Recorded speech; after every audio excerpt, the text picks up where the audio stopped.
Hello, everybody, and welcome to another episode of the Running Tales podcast. As you know by now, or hopefully know by now, my name's Craig Lewis, and this is the podcast where we tell the extraordinary stories of everyday runners. Now, if that is news to you, then that means you're probably new here. So, firstly, welcome. Hello, welcome to Running Tales. And secondly, now just take a second, make sure to subscribe to this podcast wherever you're listening so you don't miss another episode. And, folks, whether you're new or not, please click on that like button and make sure to let as many people know about Running Tales.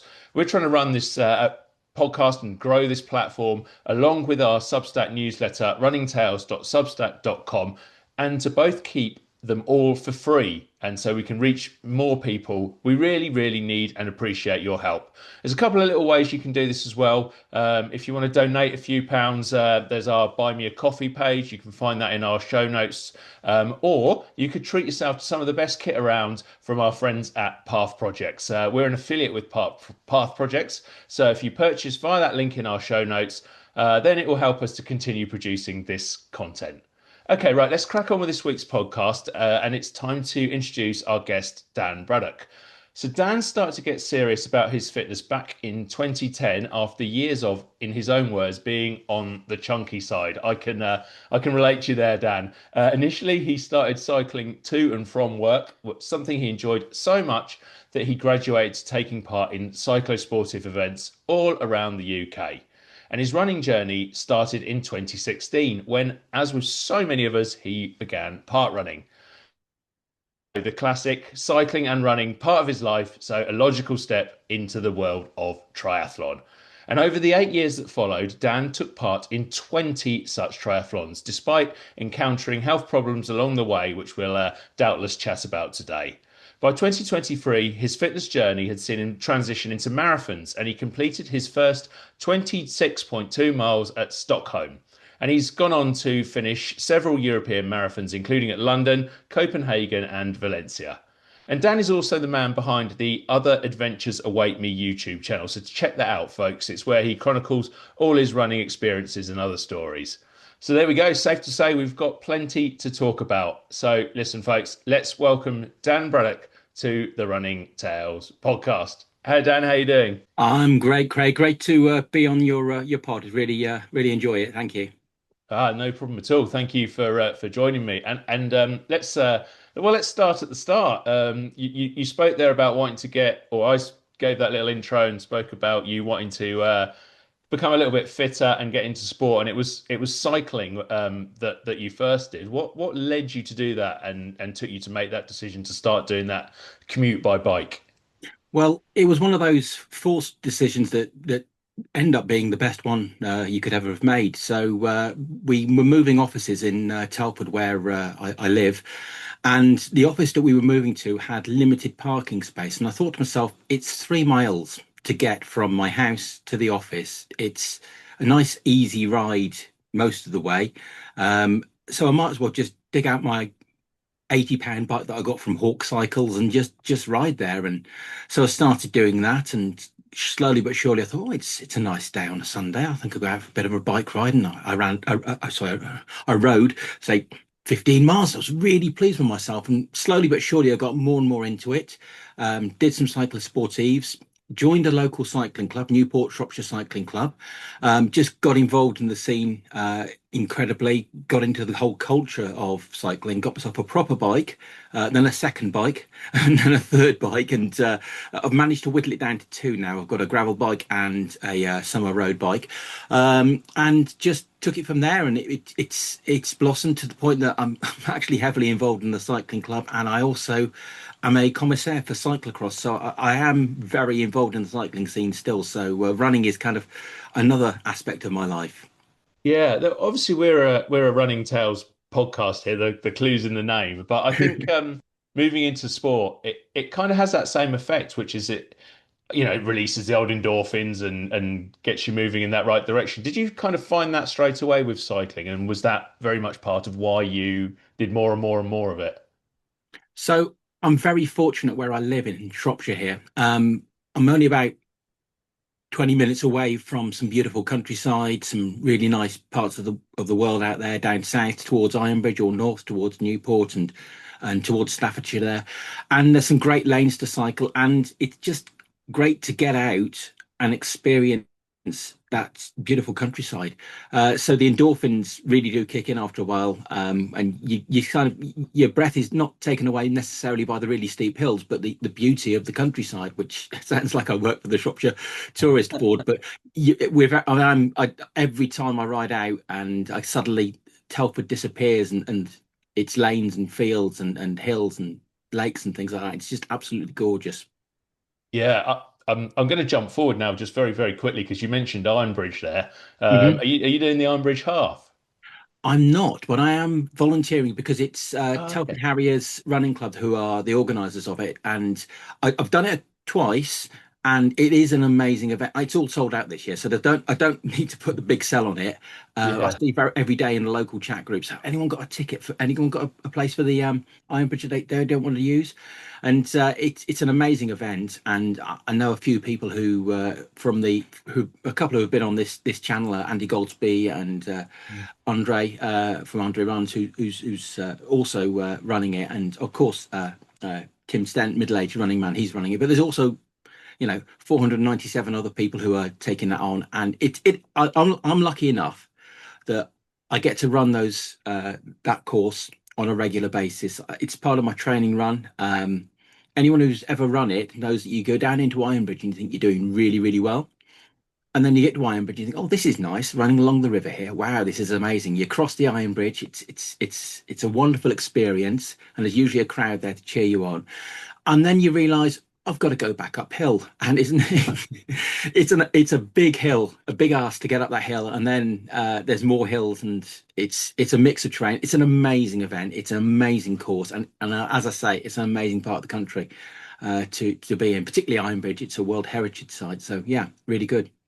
Yeah, no, I mention it because so hijacking your story slightly, but I'm encouraged by people like Tim Stent. I've entered Ironbridge. It's the first time I'm going to do it, so Oh wow.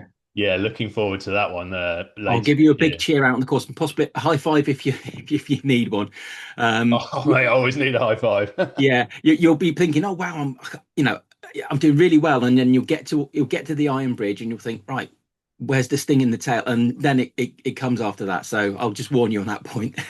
Yeah, no, I'm really looking forward to it. So I think it'll be a great one. But yeah, as we were saying, that was obviously somewhere where you that sort of area was where you got to cycle around and enjoy that and hmm really get into that side of the sport. So obviously it was a few years of just cycling before you decided to start running and I think part running. What was the reasoning behind that? What made you think, "Do you know, I'm gonna add a little bit of running to this as well." Okay, so don't laugh when I say this, but Tom Selleck. Many years ago, as a youngster, we'd watch TV the latest American imports and Magnum, and he did the Iron Man triathlon in one episode. Though he did it in the wrong order, though he finished with the bike ride, and it kind of the young version of me kind of thought, oh, that looks fun. I like to swim, I like to Yeah. run, I like to cycle. I could do that, and it just set something off in my head for many years. It just lingered there, and I thought one day I'm going to do a triathlon, and I did one. Then the week later, I did another one, and then it just all blossomed from there to the point where I did the Leeds ITU one, and that was an amazing experience running on the same course as the Brownlee brothers and all the pros. Yeah. I ended up doing a half iron distance that was in Bowood, which took me about 8 hours, and it didn't put me off, but it kind of made me realize that I think I'd reached the point where I had nothing left to do in that. I didn't want to commit to doing an Ironman because that's pretty much taken over your entire life doing the Yeah. training for that. So I thought, well, where do I take from there? And I'd been doing a few running races, and I booked on. It was my 50th birthday in that year, so it was 2022. And my wife had booked us a trip away to Oslo in Norway, myself, my wife, and our daughter. Um, and I thought, oh, I wonder if there's a park run there. So I Googled it. I thought, oh, I wonder what if there's any other running events going on around. I wonder when their half marathon is, or the marathon. It'd be nice to do that. It was on the weekend that we were there. So a Oh, quick wow. shout downstairs. Do you mind if I do a half marathon when we're in Oslo? And she kind of like said, well, it's your birthday treat, so you could do what you want. And from that, I ended up doing the Oslo half marathon, which was an amazing experience. Yeah. To tell you the truth, from planning, just thinking, oh, I'll just do a quick 5K on the Saturday to doing 13 miles, and that was just a couple of weeks after I'd done the outlaw half at Bowood.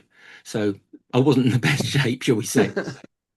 Yeah, I mean, I haven't done that many races abroad, but my wife Michelle has done a whole host of races abroad, and Mhm. obviously I've been to watch a few of them, and I think it really is a spectacular way to see these cities and these places that you go to, isn't it? Yeah, and your supporters are your greatest heroes there because my wife and my daughter both have come out to the four at varying times. My daughter's not always been there, my wife's not always been there, but I've always had some support there.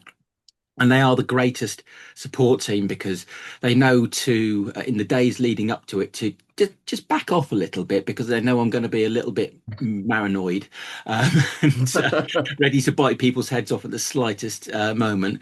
And yeah, and in all honesty, I usually start with a line of to my wife of, oh, do you fancy a trip to such and such? And she said, marathon, isn't it? I said, yeah, marathon. And um, when I did Valencia last year, she was brilliant at getting around the course, and I managed to see her about 4 or 5 times, and it's included on the video that's on my YouTube channel, and occasionally you'll see a short clip of this beautiful brunette woman kind of waving at me um, and cheering me on, and she is an amazing supporter, and my daughter and my mum as well. So I've got other ones planned. Got Tallinn in Estonia planned for later this year, and seeing all the social media about Seville makes me think, Seville 2027, that might be fun. And there's too many to choose from, so I have to just plump for one and go for it. Yeah, absolutely. Well, Tallinn is a beautiful city, so I think you'll or Mm. certainly the historic centre of it is, so you'll love that. Mm. And yeah, Seville. It was the first one my wife did. I didn't actually go there, but I have been to Seville, so that's a lovely place as well. Yeah. And I absolutely know what you're saying about the supporters because and your wife going round. I think sometimes having done that, particularly in Paris, where we were shooting around the tube network there to follow Michelle's marathon. It's supporting in these big city races is almost as hard as running it sometimes, isn't it? Oh, absolutely. I always I said to somebody on a video I did, I said, so have you got you've got your training all sorted? Have you trained for you getting yourself around the city and making sure Yeah. you're at the right points? My wife had real trouble in London getting around because it was just so Oh, busy. yeah. It's I don't know if you've ever been to watched a marathon in London. Just just trying to get around places, and I got to see her a few times, and I got to see my aunt and my uncle there as well. They were supporting my cousin who was also running it. Who I started the race with her, and then didn't see her again until my cousin's wedding a few months later. And yeah, it was the support is great on these city marathons. Mm. I can see why people like to go out and do trail marathons and things like that. That's really admirable, and it's an amazing experience just to be at one with nature. But you really do get to see the city all over, and yeah, really good. Yeah, I love that part of it.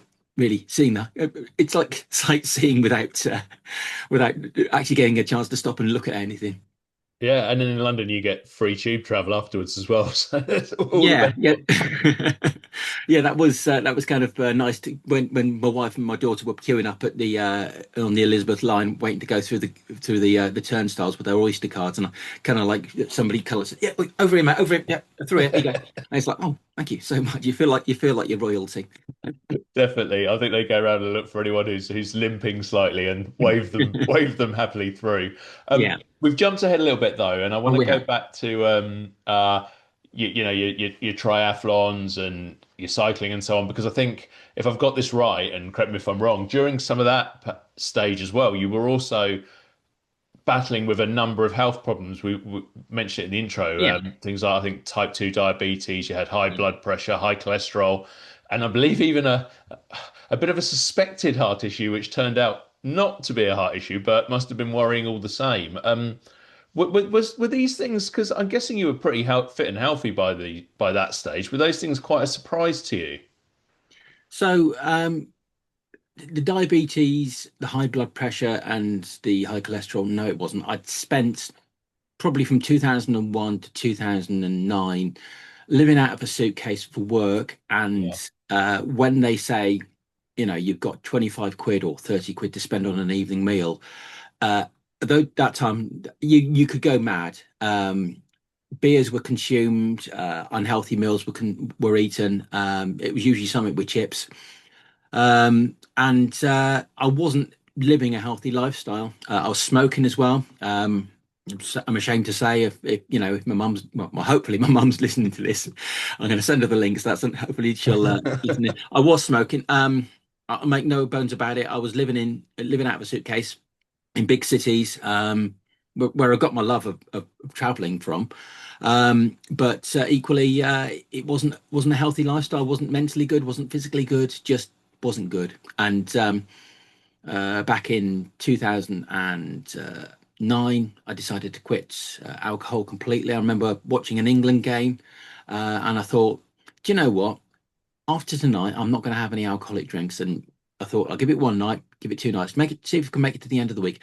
And it hasn't touched my lips since then. I've been completely teetotal, and I've actually developed a liking for alcohol-free lagers because they've become very, very popular, very good as well, much better than the old Barbican days of Laurie McMenemy.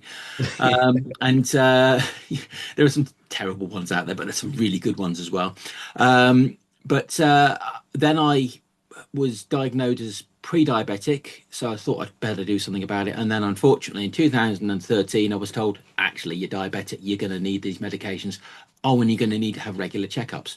Mm. So the cycling helped me lose weight, but unfortunately, my appetite is what was the undoing of me because I'd lose all the weight and then put it all back on, thinking, oh, I can eat whatever I want now, and it just wasn't good. And my weight would go up and down and up and down, and um, I it got to 2023, and two things happened. Firstly, I got into the ballot of the London Marathon.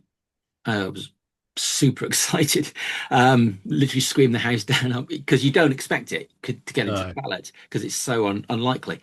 And then I got a call from my doctor saying, "Yeah, you're going to need to lose about half a stone in weight."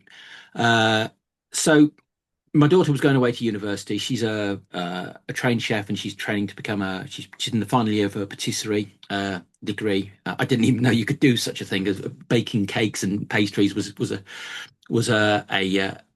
course at university. So I decided, let's really go for this. Let's lose the weight. And in total, by Christmas, I was people were really beginning to notice. I bought a new suit in August, and by the time I tried to wear it at Christmas time, it looked like a pair of clown trousers and jacket. Like in Big, the film Big with Tom Hanks, where at the end Yeah. he turns back into the little boy. It was like that. I was like shrouded in this big jacket, and that was an interesting challenge, having to go and buy all new clothes. Um, and I was I'd done the base training, so I'd finished the Stockholm Marathon, did that in 5 hours 35 minutes, and I knew I could I'd do better, I could be faster. I needed to lose the weight. I thought if I can lose a bit of weight, to get a bit faster, get it under 5 hours, I'll be happy with that. And so I did about 3 or 4 months of base training from September to beginning of January. Then I started my training as normal. Um, and then in February 2024, I went to the gym, didn't feel particularly well afterwards. Came home, had some dinner, went to bed. My wife had been out that night, came back home and woke me up, and I thought, oh, I need the toilet. Went to the toilet, and I was physically sick everywhere. I really apologized to her for messing up the bathroom. She had to clean it all up. Didn't think anything of it. And then I got a phone call on Monday. And now at this point, I need to add that in 2021, I'd had an incident with my heart where I kind of passed out on the bathroom floor again. And they fitted a thing called an implantable loop recorder, which is about the length of a AAA battery, but nice and flat, and it slides in under your skin, and it detects your heart rate, and it sends a message to a machine that's in your bedroom and says, "Yep, he's missed a heartbeat." So every so often, I get a phone call from Wolverhampton Hospital saying, "Oh, you've missed a heartbeat. Just what were you doing?" And I explained it to them. But on that Mm. particular night, I missed 8 seconds of heartbeat, which I don't, you don't need to be a cardiologist or a doctor or an expert in medicine. That if you miss 8 seconds of heartbeat, that's going to be serious. And it could have been really serious. And I didn't think anything of it. I just felt a bit rough for the weekend. And on Monday evening, I went out for a bit of a run just to kind of, you know, get back into the training because I'd had the weekend off because I was unwell. And I got a phone call whilst I was out, and they said, "You need to come to the hospital now. You missed 8 seconds of heartbeat. We need to check out what was going on." I was like, "Well, I'll come tomorrow." So I went tomorrow. So I went the next day, which was a Tuesday. Sat down. They gave me a room. I was thinking, "Oh, put me in this nice room. I'm not going to be staying tonight, though." And they said, "You're going to be staying tonight. This is serious. We think you're going to need a pacemaker." And it was one of those moments where like, but that's for old people. I don't need a pacemaker. And they said, no, no, you need a pacemaker. And I was in denial a little bit. And the more and more they told me, the more depressed it became. And after about 5 days, they said, we'll send you for an MRI scan. Sent me downstairs for an MRI scan. Couldn't detect anything that was wrong with me. And they realized that what it wasn't a heart issue. It was what's called vasovagal syncope, which is fainting brought on by extremes like seeing blood, smell of vomit. It could be, being scared at something. But in my case, it was dehydration. I've been training, but not hydrating well enough. And the only Mm. reason they picked this up is because I'd be having 3 or 4 jugs of water and filled with squash in it and drinking lots of decaffeinated Diet Coke and just knocking back. And they said, you were seriously dehydrated, and that's what it is. They discharged me the next day, and I said, will I still be able to run the London Marathon? Because I'd cancelled the hotel. I was all ready to defer for a year because I'd done the research thinking I can run with a pacemaker. That's fine. I mean, Mhm. Abbott's make pacemakers, and they sponsor the world the series the ever increasing series of world makers. And I just thought to myself, yeah, it could have been so different. And I got myself a hotel, got us a hotel, and thought, can I do this? Went for a walk, ran parkrun the next day, managed to do 10K easily. Then did the Ironbridge Half Marathon, met Tim Stent for the first time. I had a chat with him, and that was a nice experience. And seeing myself on the video and him mentioning me on the video a few times. And I thought, wow, this is going really well. And I did sub 2 hours in the half, and I was really pleased. And particularly on that course, it's not easy. Yeah. Um, and I thought I might be able to get under 5 hours on the marathon at this rate. And I went to and I went to London and had a jolly good time. Brilliant. I'm really interested on sort of what was going through your head as you were being told some of the each step of the issue.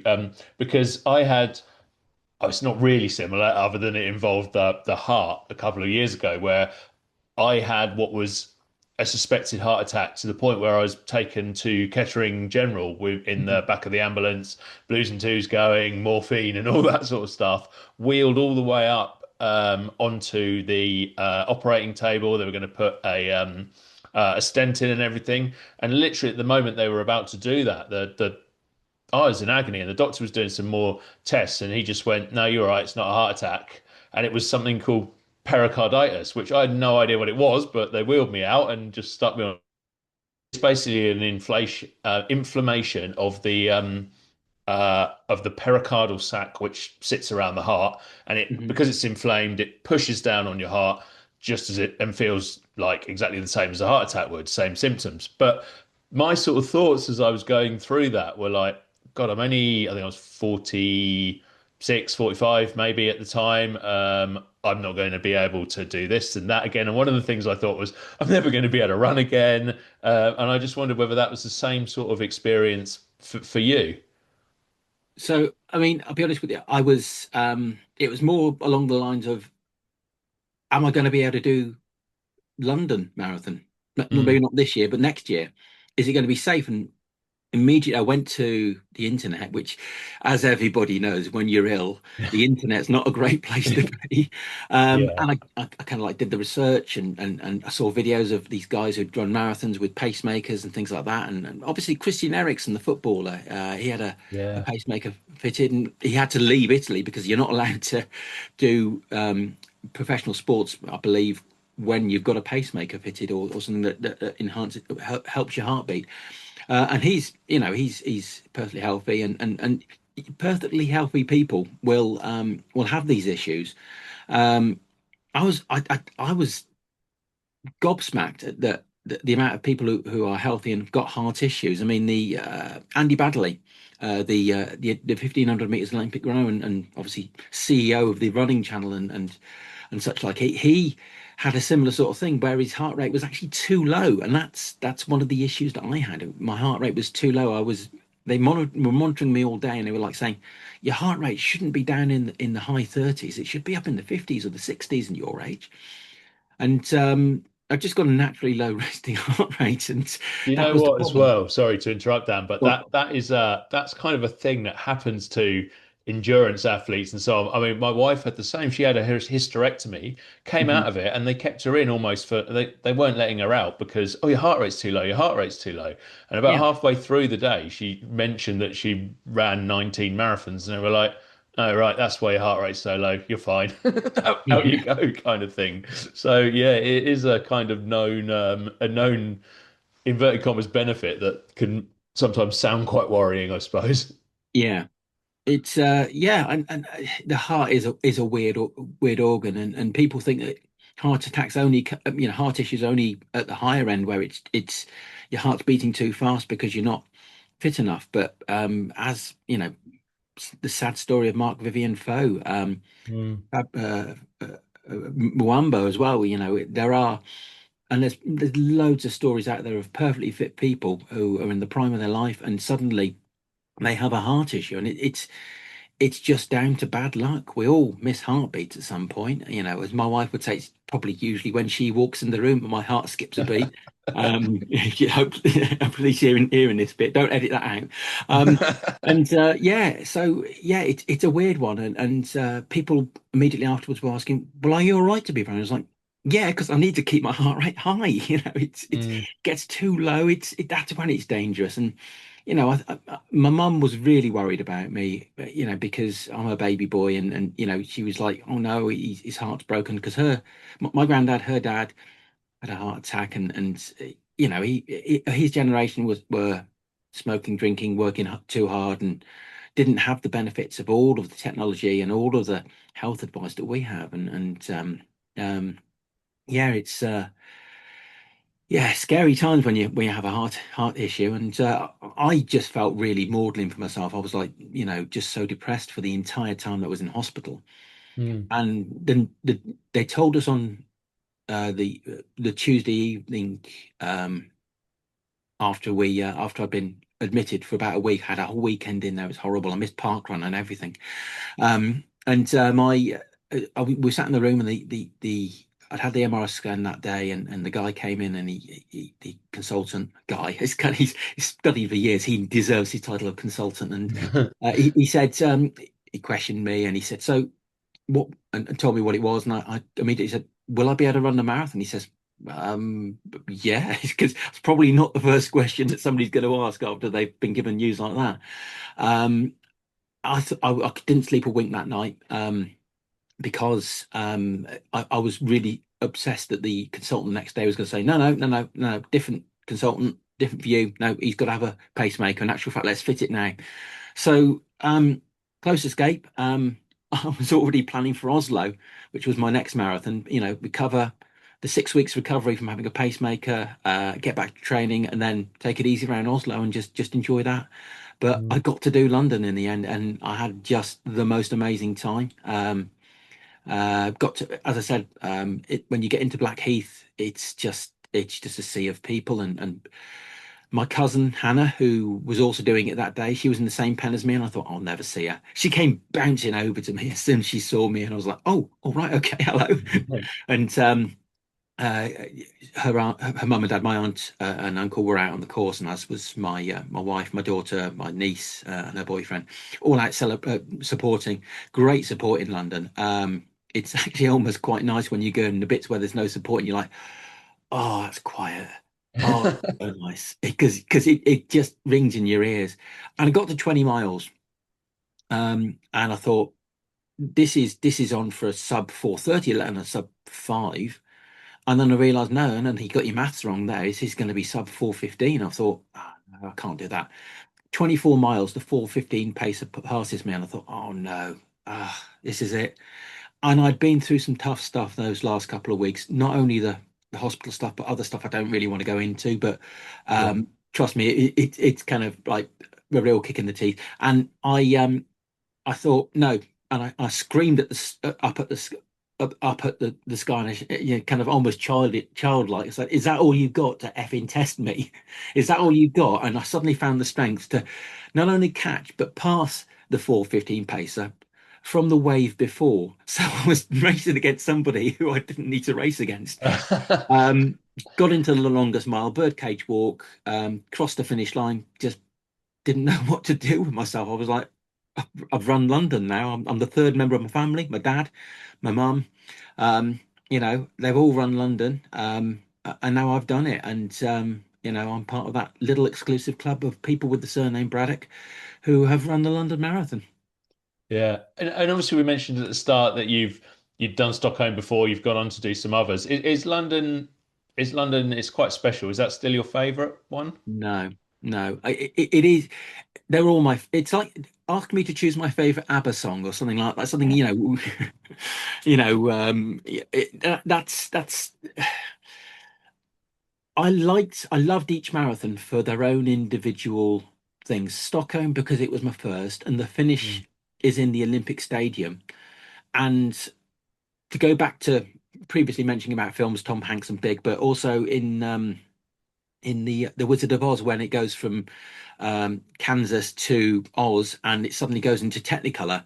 That's what it's like running into that Olympic Stadium. They've kept it as close to the original as possible, but it really is an amazing experience running around that track. London, well, it's London. It's gonna be amazing. It's got so many iconic landmarks and the support's amazing. Running across Tower Bridge. I know one of your previous guests, Andre, he's doing that this year, and Yeah. I'm quite envious of him, kind of like having that first experience running across Tower Bridge, and I'm sure he's going to smash it like he smashed New York. Oslo, um, it was I think Oslo is my favorite experience in the sense that it was just myself and my daughter. I'd done the half marathon, and it's a very hilly course. And I managed to do it in 4 hours, 2 minutes, and 3 seconds. Not that it's ingrained in my mind or anything, but I thought I turned up on the line that day on a Saturday. Weird in some of the Nordics, they have their marathons on a Saturday. And I thought, do you know what? Let's just see what you can do today. Let's just have a bit of fun, enjoy it. Don't take it too serious. And I was on for a sub 4 hour marathon. And you get to run around the Bislett Athletic Stadium twice because it's a two-lap course because Oslo's not a massive city. You run through some amazing parts of the city, and um, I got to within about a kilometre of the finish line, and the clock ticked over to 4 hours, and I could hear the crowd at the finish line. And at that moment, I felt quite sad, and I said, "Stop it! You're going to get a really good time. You're going to beat your PB again. Give yourself permission to fail at this. You've not failed. You've just not succeeded. It's fine. You've done really, really well." And it was an amazing experience. And then I planned my next race, which was Copenhagen, nice and flat course. 3 hours, 40 minutes and 6 seconds. And then sadly, I mean, again, Copenhagen, a wonderful city, really embraces the runner. You feel like, and this is the thing, these big city marathons, they're getting the idea now that it's not just a question of turn up on the day, race, everyone goes home. It's a holiday around it. Mm. And uh, all of the city was set up for running, and then on the Monday morning we were looking around like, well, where's all the posters gone? Where's all the running stuff gone? It just disappeared. And then Valencia was like that, but times four, where you're walking along the street, and there's people in running gear, and it's just an amazing experience. And all of the vendors and people at the shops and things like that, they're kind of like trying to get the runners in there to kind of like spend that disposable income that we have as runners. And it was really just such a wonderful experience sitting on a Saturday afternoon in December in 22-degree heat, just drinking an alcohol-free lager in Turia Park. Um, and I got, you see so many people out there. I bumped into Ben Parks, the YouTuber. I saw him at the airport with his partner Sarah, and I had a chat with them. And we were about to get onto the little shuttle to take us to the plane, and this very slight looking fellow and his girlfriend got in as well with their wheelie whoop suitcases, and he had like a face mask on. I thought, "Oh, okay, obviously a little bit of a germaphobe," and it was Alex Yee, double Olympic gold medalist, on his way to Oh, wow. Valencia, and I knew I wasn't going to be the fastest runner on that plane. I just didn't expect to be the not even the fastest runner in my row of seats, because he came and sat 3 seats away from me, and I left him alone because, quite frankly, he's a pro. He probably didn't need some nutter walking up to him. Ben Parks, you're fair game, if you Yeah. got a YouTube channel, I'm getting in there. And again, I recorded that one for posterity. Carrying a camera around, just recording, trying to be as honest as possible. But my first marathon recorded, and I had a real good time putting it back together and just seeing all the memories of where I was, and my state of mind at certain points. It was hard because at the start of the training block, I'd lost my dad passed away, and it was the worst year of my life last year, quite frankly, because losing him was just so hard, and running was an escape from that pain to a certain extent. Um, and yeah, having seen him growing when I was growing up, back in the 90s, he was training for the London Marathon, and he ran it. And he really, everything he did, he was a great hobbyist. He put himself completely into, and he did so many things in his life. And I just, you know, it, I just was so happy when I got across that finish line, and knew that I'd done them proud. I'd done them all proud, and um, I knew that it didn't matter whether I did 3 hours 42 minutes or whether I did 5 hours 56 minutes. It just, the people that matter to you don't care about your times, don't care how fast you run, don't care about how quickly you get up the hill. It's about just being the best person you can be, and yeah, that's what I try and be. Yeah, oh well, that's incredible, and I'm sure he would have been really, really proud of you crossing that finishing line after having you know, a frankly rubbish year, obviously. And Mm. running really does have that power to help us through some of the hardest periods in our lives, doesn't it? Yeah, and the day after he passed away, I thought I'd need to get out and clear my head. So I went for a run, and I was just heading back from Telford Town Park, and I passed somebody I knew, and I did the usual thing of somebody says, "Hi Dan, how you doing, mate?" I said, "Yeah, I'm good, thanks."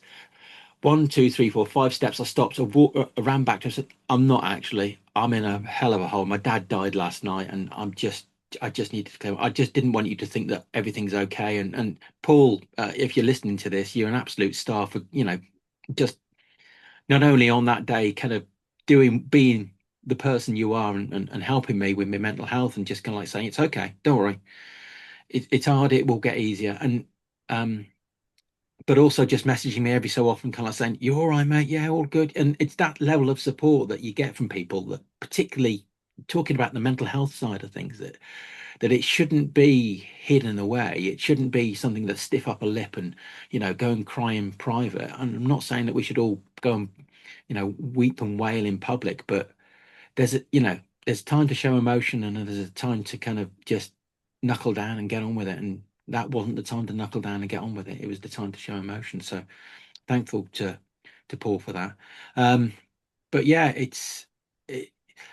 you see the best at people when they're doing something like running, and I Mm. loved the vibe in all of the cities I've been to. When you get on, when you know, just walking past somebody in London who was wearing the same medal as you, and you kind of like just give them a fist bump, and um, just chatting to somebody on the airport transfer to the from in Copenhagen, just making friends. And one of my favorite things was I was just we were sat outside. They were dismantling the finish, and this was on the Tuesday morning, and people were still milling around with their Valencia t-shirts and medals, taking photos because it's an iconic finish. I don't think there's many places where they have to build the finish, and you're running over water. And there was this man and his heavily pregnant wife, and kind of like they were taking photos, and I went up to him. I was on chat with him, and he said, "Yeah, doing it whilst I can." And yeah, I said, I hope you're going to get a nice buggy to run park run with." And he said, "Oh, you bet, you bet." And it was an amazing experience just to have that kind of like connection with other people and from all around. The ability to walk up to somebody and just kind of like start a conversation because you've got a shared interest, and then meeting somebody who you've got a mutual friend with. And then at the running show a few weeks ago, I met Joe, who featured in one of my videos again. Um, just it's just bizarre, and it's an amazing experience, and it's a positive, and we need to bring the positives out of running. There's so many, and I think you mentioned it on other uh, pods. Mm. Gatekeepers, people saying, "Oh, well, you're not a real runner if you're doing this and you're doing that." I wear a hydration vest. Sue me. I do 3 hours 40 minutes in a marathon. Yeah. I don't care. I wear really bright clothing when I'm running the marathon. I don't care. It makes it easier for me to spot. I wear a hat. I, I take a particular type of gel. We don't need to be doing this. We don't need to gatekeep and tell people you shouldn't be doing that. If it works for you, it works for you, and just keep doing it. And I think that's the great thing about it, that if somebody goes and does a sub 3 hour marathon, that's amazing. But if somebody Mm. goes and does a 6 hour marathon, that's just as amazing because they're actually getting better value for money, and they're probably having a lot more fun, stopping and Yeah. dancing, and having a laugh and just enjoying themselves. Probably doesn't feel like it 90% of the time on a marathon, but yeah, I can see there's real joy across the whole field, and it's really great. Yeah, and I think that your story and progression in the marathon is actually an interesting part of that as well. And not saying that people have to get faster. If you do a 6 hour marathon and then you do another 6 hour marathon and then you do another 6 hour, that's absolutely fine. No problem with that. But the fact that there's probably certain people out there who said, "Oh, Dan's doing his 5 hours 20. What's the point of that? He's holding everyone else up or whatever." Um, but if you'd have been gate kept out of the sport at that point, you would never have got on to do that 4:15 and that 3:40 and all the other stuff that you've Yeah, done. So I it's know, and crazy. yeah, I know it, and I don't think anybody should be put off a marathon. I mean, obviously there are some marathons have a cut-off point, and that's a challenging aspect for the organizers to have. I know Tokyo are absolutely fervent in, like, I think it's 6 hours, and literally, they're dragging people off the course saying, "Right, you're on the bus, off you go." Yeah. And that's harsh. But that's the conditions that they have to run that event in. I know that London, they close off the mile finish, and they have a separate finish in St James's Park, and they celebrate the last runner as much as they celebrate the first, and that's the way it should be. It should be Mm. everybody celebrated. Um, you should not hold yourself in any less esteem for completing a marathon in 6 hours as you would in 2 hours 25 minutes. Um, I did the same course as Alex Yee. I did the same course as Andy Baddeley, as Ben Parks, as Sarah as Sarah's partner, and all of these people, all of these others who t turned up, done the training, had the experience. It's the experience of doing it. It's the experience of completing a marathon. It's the shared experience of the people you see on your way around. When I did uh, Stockholm and Oslo marathons, I wore a pair of Union Jill shorts by Happy Stride, and they're the Union Jack, but it's slightly darker purple, but they call them Union Jill. They're amazing shorts, and every time you run past, a group of people, it's like and they'd say Englander, Englander, or Storbritannien, which is one of the Scandinavian ways of saying Great Britain, and it's an amazing experience. But you also get other Brits coming up to you going, "Oh, hello, mate, how you doing? Yeah, oh, I love the shorts. Oh, yeah." So, um, it's just such a bringing that aspect to it of just having a bit of fun, having a bit of a laugh. I'm never going to compete at the Olympics unless there's some sort of major outbreak that takes out 90% of the population of the world, and suddenly, oh, Dan, can you run the marathon, Great Britain? Yeah, sure, no worries, I'll do that. Probably finish second to Alex Yee anyway, but it's just, yeah, and that's the aspect that we need to celebrate, is kind of meeting people you would never normally meet, but also the crowd. And I call them my 5 second friends, because you run past them and you got about 5 seconds of connection there, and then you move on with your life. Mm. And in a lot of the races, they put your name on the bib. In Copenhagen, they put your name and your number's very small. So they see your name more than anything. So it's like lots of shouts of Dan, Dan, yeah, Dan.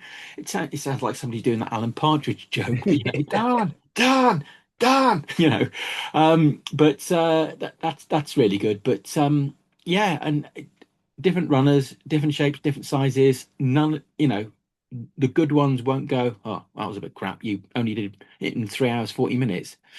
Yeah, but I trained like a demon to kind of like do that 3 hours, 40 minutes. You did the same. Don't detract my achievement.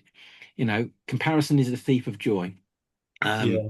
and and it's not even the fact that it's not even just marathon distance. Anyone who gets out and runs, if it's a mile, if it's a park run, if it's a 5K, I mean, Ross the other week, the orange running guy, Mm. lovely to see his journey, and kind of like he kind of like starting out there. And I think to myself, I used to be like that. I used to be kind of like, thinking, oh, 10K, that's a lot.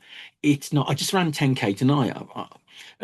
Obviously, for the listeners, we were delayed by half an hour because of dog sitting duties. And I thought this is a great opportunity to go out and do an hour's run, just a nice run. And years ago, I would have been absolutely bricking it before that 10K Yeah. in a race. Yeah. And I would have thought, oh, I can't do this.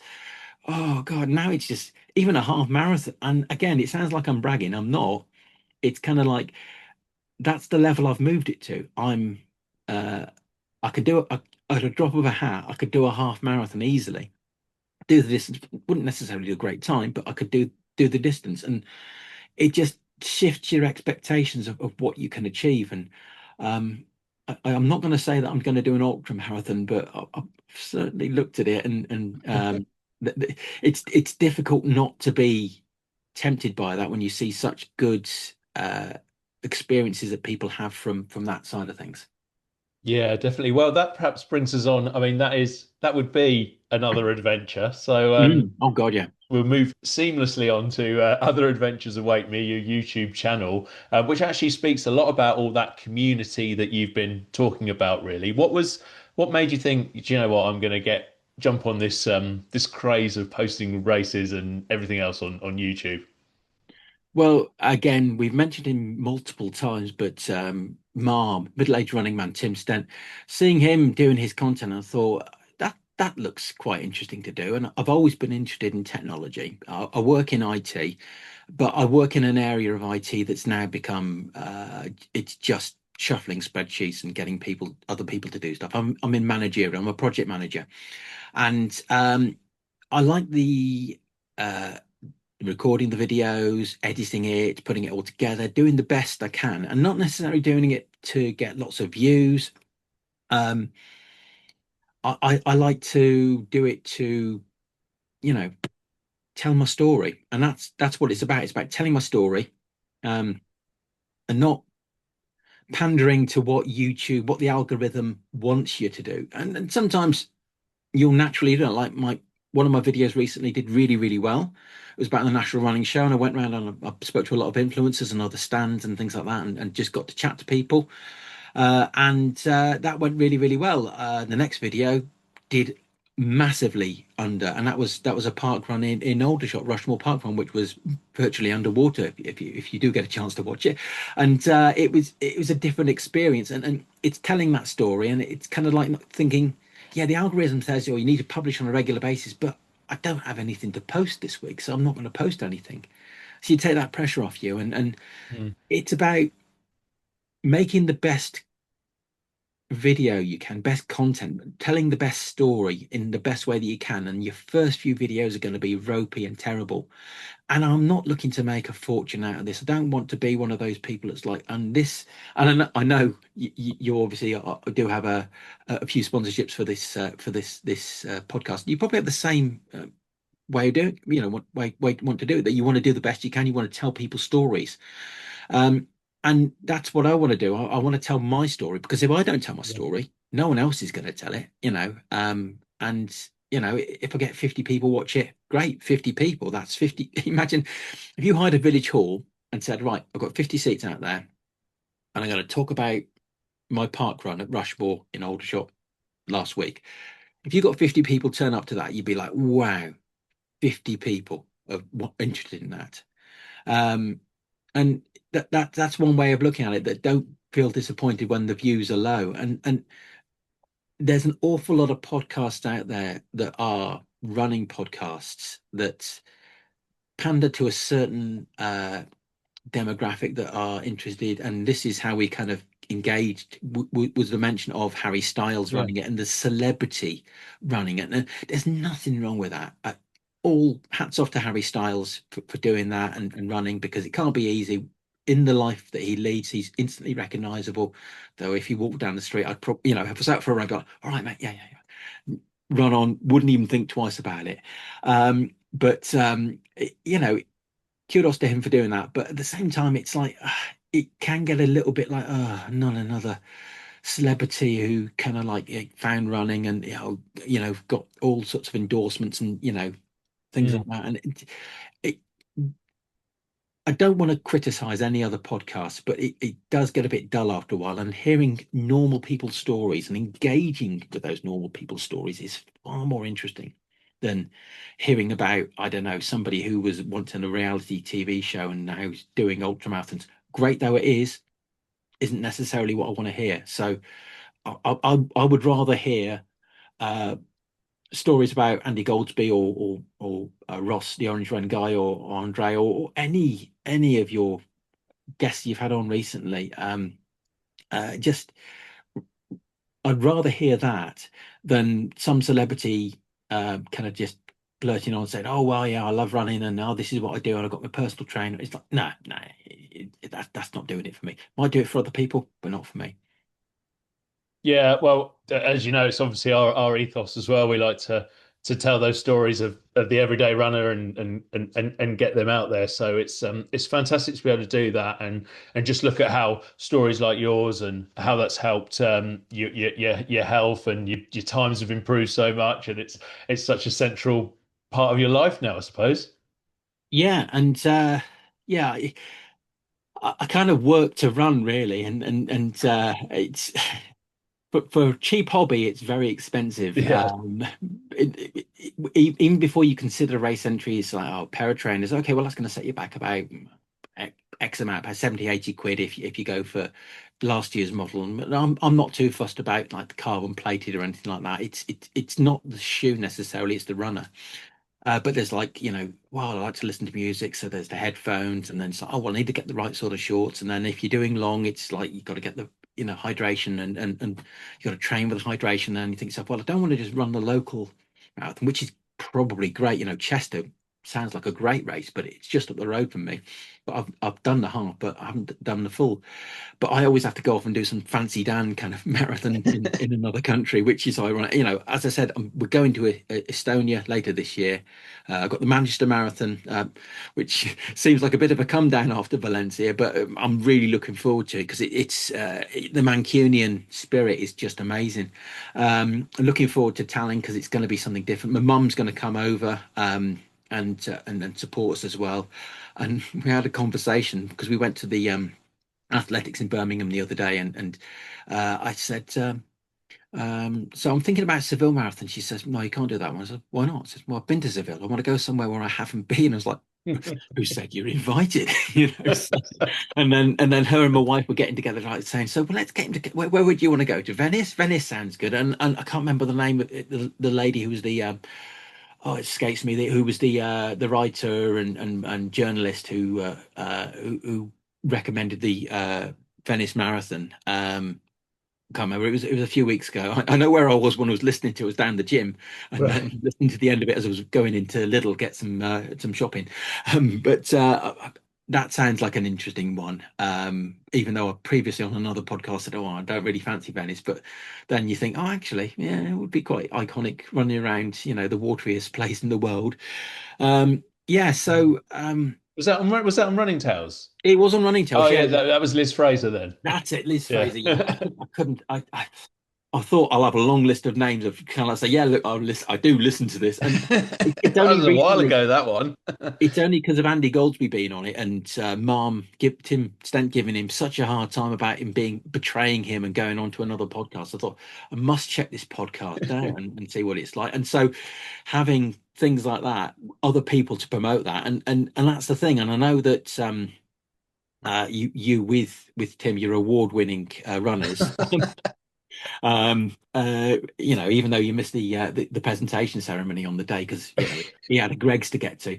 Um, Yeah.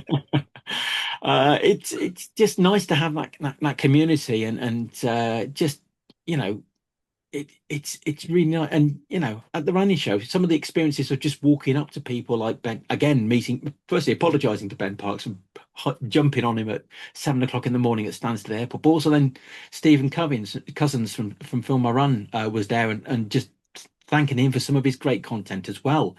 And it just finally meeting Andre because I've been chatting with him online for a while and giving him kudos and kind of like saying, yeah, you can really enjoy London. And I was hoping to meet up with him at some point, but he's unfortunately he's not in the best health this week, I think. But as another story, and Aubrey from Bigger Than Running, who, quite frankly, we need to plug him into the national grid, and we'd have no energy problems ever. You know, we could bankrupt Saudi Arabia and all the Middle Eastern states if we could just harness his energy because the man's just like a dynamo, And he grabbed me camera and he was like filming a segment for me. I was like, oh my God, and it's just that sort of thing, and from the lower end up, all the way up to 40 runs. The work that Chris Ford and all the people in the 40 Runs Club do, it's amazing. I run with the Shrewsbury 40 Runs, and they are a lovely bunch. And I was hoping to get along and run with them tonight. I was like, oh great, I can do that tonight because it looks like it's going to be not. And then I thought, oh, I've got the podcast. Oh no, that's fine. I'll get out and go a bit earlier. And then the running channel. I mean, I know a lot of people are in this to make money from their YouTube channels or for them social media and things like that. But yeah, there are worse ways to make money. You could be a cigarette manufacturer, you could be an arms dealer, you could be, I don't know, you could be an international financier funding, what did we say? A little bit of politics there. And there are worse things to be doing than being a running influencer. So let's not knock those ones that perhaps do it not in the way that we would like. Let's go, yeah, not my sort of thing, but whatever floats your boat. And that's all, we're all good. We're all part of one big running tribe, and we've all got individual tribes in there as well. Yeah, no, that's lovely, Dan, and definitely we'll be checking out. I've watched a few videos on your channel. We'll keep checking it out there. It's fantastic that you're out there sharing your story, and thank you for taking a little bit of time out tonight to share it with everybody on the Running Tales podcast. No, thank you for giving me the opportunity, and I'll probably be cringing listening to this on Monday when it's released. I'm going to share it across my socials, so literally it will be seen by dozens of people across the West Midlands area. I'll share it with my mum, so it might even make it into 20s or 30s, when she had it with her friends. But yeah, no, thank you so much. Keep up keep doing what you're doing because this is giving every day the extraordinarily ordinary runner an opportunity to to tell their story, and they're much better stories than, some celebrity who's got a personal trainer who can get a deal with Nike and things like that. There's so much. It's a universe. It's not just the brightest stars. It's the little planets. It's the moons. It's everything. Sorry, I'm going off on one there. Oh, no worries, Dan. As I say, thank you so much for joining us. Thank you for telling your story. Thank you, everybody who has been listening to Dan's story and has joined us tonight. Please hit that subscribe button, hit that like, tell all your friends about Running Tales. Check us out on Substack. Check out runningtales.co.uk, and we will be back again next week for another episode of the Running Tales podcast.